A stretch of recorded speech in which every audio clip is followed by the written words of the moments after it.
Alright, what's up? Today I got a unboxing from Jimmy at Dank. So it's a polar graphic. Yeah.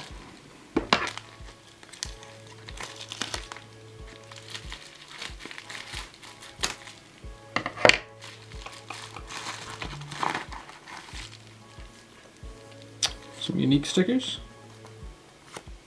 Board rails, white board rails, that's sick. And here's the deck.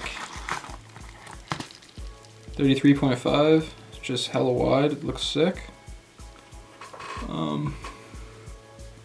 So yeah, it's like all maple, pretty mellow.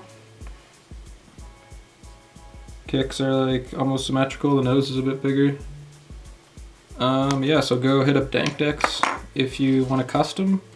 I know he's gonna do a stock soon, but I think he does like custom graphics for $32 or something like that.